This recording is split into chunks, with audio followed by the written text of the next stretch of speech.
Mengutip kata Soekarno, bangsa yang besar adalah bangsa yang menghargai jasa pahlawannya. Begitulah nasib pahlawan yang terlupakan, Tuanku Hashim Banta Muda.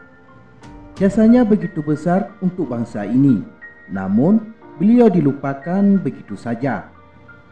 Lantas, siapakah Tuan Hashim Banta Muda? Sebelum lanjut, tekan dulu subscribe, like, dan share agar sejarah Aceh lebih terpandang di mata dunia.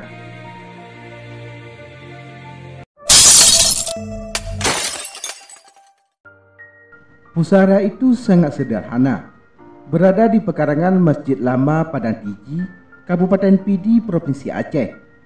Tidak ada yang menyangka disitulah disemayamkan jasad sang panglima tertinggi sekaligus Wali Nanggro terakhir Kesultanan Aceh Darussalam, Tuanku Hashim Banta Muda.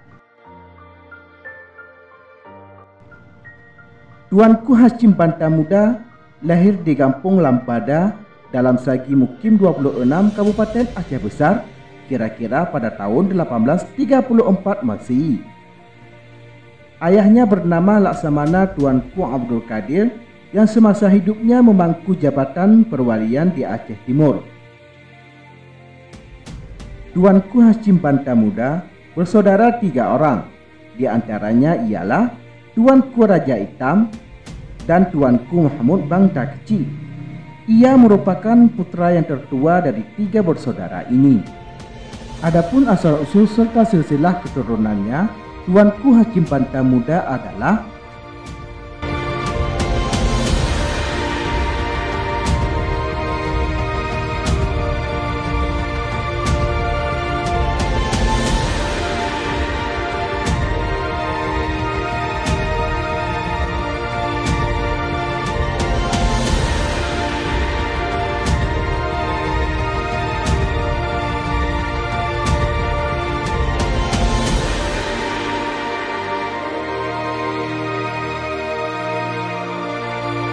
pada tahun 495 Hijriah, rombongan yang terdiri dari 500 orang berhasil mengislamkan penduduk Aceh Raya. Kemudian sebagian rombongan ini di bawah pimpinan Mansur meneruskan perjalanannya dalam dakwah Islam ke Makassar. Sedang sebagian termasuk keturunan Makdum, Abdi Abdillah Johan Cah, Ali Muayyad Cah, Iskandar Muda terus bermukim dan menetap di Aceh untuk menyempurnakan pertumbuhan dan melaksanakan pembangunan Aceh dalam segala bidang.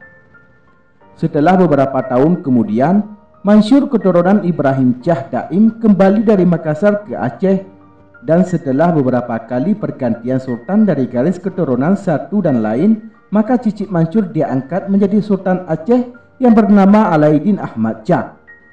Kemudian yang terakhir Sultan Alaiddin Mahmud Cah. Pada masa inilah Tuanku Hashim mulai memegang peranan dan turun ke arena pertempuran menghadapi serangan Belanda. Karena Sultan Aceh pada saat itu dalam masa kemunduran dikarenakan pihak Belanda sangat intensif menyerang Aceh.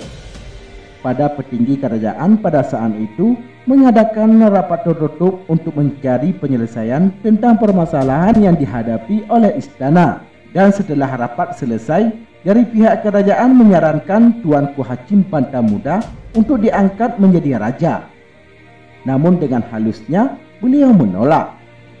Beliau lebih memilih Mahmud Cah yang masih berusia belia untuk dijadikan sebagai Sultan Aceh. Dan Hashim bersedia menjadi pemangku Sultan Aceh yaitu Wali Nanggro hingga Mahmud Cah cukup usia untuk dikukuhkan sebagai Sultan Aceh berikutnya. Tapi Sultan Mahmud Cah kemudian terjangkit wabah kolera hingga akhirnya mangkat pada tanggal 26 Januari 1874 di Pagaraye, Kabupaten Aceh Besar. Hashim kembali diminta untuk dijadikan sebagai sultan. Namun ia tetap menolak, dan sebagai alternatif ia menunjuk Muhammad Daud Cah untuk menjadi Sultan Aceh. Setelah melakukan peperangan yang sangat panjang, di mana pada saat itu kerajaan Aceh harus dipindahkan karena tidak mungkin untuk tinggal di Kutaraja, maka Tuanku Hashim Banta Muda beserta Sultan Muhammad Daud Cah pindah ke Kemala dan menjadikan Kemala pusat pemerintahan kerajaan Aceh untuk sementara. Pada tahun 1879, Tuanku Hashim semakin tua, namun jiwa patriot dan semangat jihadnya tetap membara untuk menentang penjajahan Belanda. Ia tinggal di Kemala bersama Sultan Muhammad Daud Shah yang masih berumur kurang lebih 10 tahun. Berkat daya dan upaya, Kuta Kemala Dalam atau istilah istana terus tumbuh dan menjadi ibu kota kerajaan Aceh yang kedua serta menjadi pusat kebudayaan dan pusat perdagangan lokal. Setelah Sultan Muhammad Daud Shah dewasa, maka pada tahun 1894 Tuanku Hashim beserta keluarganya meninggalkan Kemala Dalam dan pulang ke Rebeh, ke rumah Raja Menasah Runtuh.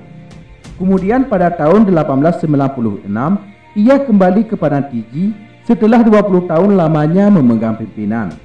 Tepat hari Jumat, tanggal 22 Januari 1897, Tuanku Hashim meninggal dunia dalam usia 63 tahun dan dimakamkan di samping Masjid Padang Tiji Lama dalam kemukiman Paluh, Kecamatan Padang Tiji, Kabupaten Pidi.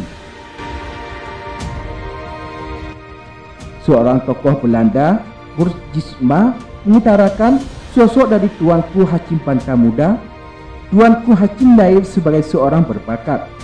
Ya, kami tutup cerita kami tentang Tuanku Hashim, panglima perang musuh kita, tokoh yang berani, penuh kebijaksanaan dalam mempertahankan Masjid Raya. Dengan kesimpulan bahwa seandainya dia tidak pernah hidup, agaknya sudah bertahun-tahun lamanya kita memiliki Aceh dengan tentram.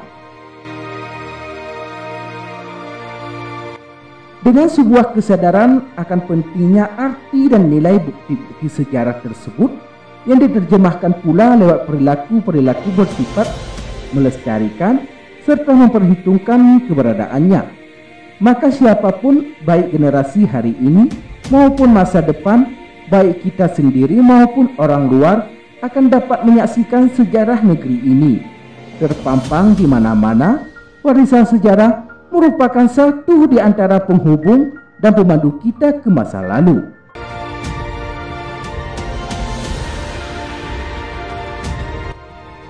Demikianlah liputan Bahasa News. Semoga bermanfaat dan dapat memberikan wawasan untuk kita semua. Terima kasih telah menonton dan tunggu video kami selanjutnya.